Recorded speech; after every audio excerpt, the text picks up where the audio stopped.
What we're going to do is we're going to talk about passing from the closed guard now. We're just going to switch this up a little bit. Now, the scenario from the closed guard, a typical guard pass from here would be where I have good posture. Like my head is up, I'm using my hands to create space or maintain space between my chest and his chest, and I have good posture, and thus here starts the process of me opening his closed guard and then subsequently passing. All right, so this is a very conventional answer. This is a very conventional answer. Now, this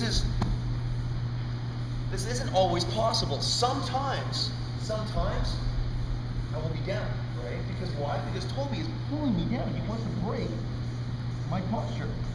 Correct? He wants to pull me down. That's his job, right, from the bottom. As well, sometimes I'll do a different guard pass just to go and confuse Toby. Because we have no defend by conventional attacks all the time, conventional guard passes. You'll have answers for all of those. What we're going to do, team, is we're going to work what's called the Sao Paulo Pass. Now, I have an underhook on the one side, and then I have an overhook on the other side. You see how I'm going over his shoulder. Now, the conventional way of passing would be for me to go down here, open your guard, please. See how a conventional way would be for me to hold tight, and I'm bringing my head over here, right, as I'm passing my hips to the side. Now, this is very conventional. Now, what I'm going to do, let's go back, please. What I'm going to do is I'm still going to have the underhook on this side. I'm still going to go and have my arm over on this side. I'm still going to go and pass my hip along this side, bringing my hip over to my left side and on to Toby's right side. But the main difference is that my head is here. My head is here. Right? This is the main difference. Now, how do I grip? How do I grip? This is the first thing I want to talk about. The arm that's over top is going to grab on to the arm that's under. See how this arm is over the shoulder, this arm is underneath the shoulder. I'm going to grab on to my wristwatch. Now this hand is going to go to the mat. Now, like I said before, I'm still going to pass to my left. However, I'm going to put my head to the left side. What I want to try and do is I want to get my head, the back of my head, into the back of Toby's head. And you see how I'm squeezing. Right, like that, you feel the pain, right? That's what I want to try and achieve. I want to drive this part of my head into the exact same portion of his head. Now what I'm going to do is I'm going to lie completely flat.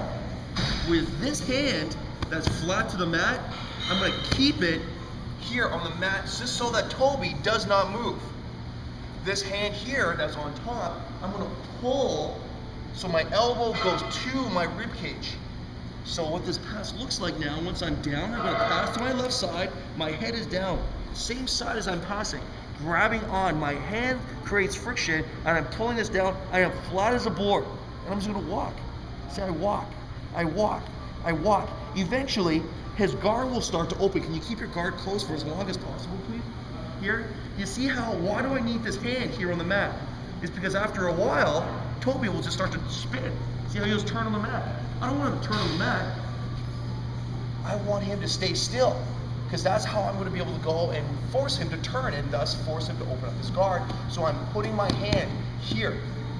Lots of friction on the mat, grabbing on with this hand, driving the back of my head into the back of his head, and then I'm pulling my arms as I'm trying to get this knee onto the mat.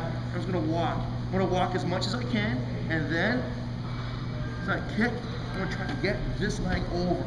Once I get this leg over, then I'm going to pass, and then at the very last minute, then I'm going to bring my leg over, my head over his head, and then I have to pass. Now, there's details on how to unlock his legs with my leg, using my leg to unlock his legs. There's details to that. Right? But the main thing I want to focus on, Toby probably didn't see too much, is just the grip. And can we just have you down? Just lie down, please. Basically, what I want us to understand is, let me guide you, please. I want David like this. This is what I'm trying to achieve. I'm trying to get him to do this. From here, he's not very strong. From the closed guard, he's like this. You see how he's basically in a squatted position, like this, but of course on his back. Right? I don't want him to maintain this position. I want to keep him flat on the back and his knees turned. Right?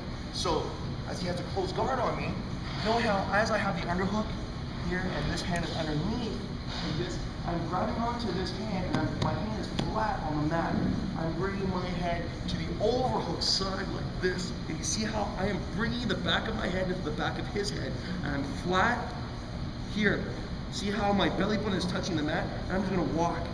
I'm gonna walk as far over as I possibly can. And I'm trying to get his knee on the mat as best I can. Now from here, you'll see how I can start to work on breaking his guard open. And then at the very last minute, then I bring my head up and then I pass. And it's called the Sao Paulo Pass. It's a very slow and incremental pass. We're going to talk about ways to go and break apart the ankles in a moment, but the key thing is to stay really flat and also to keep it. Let's try that.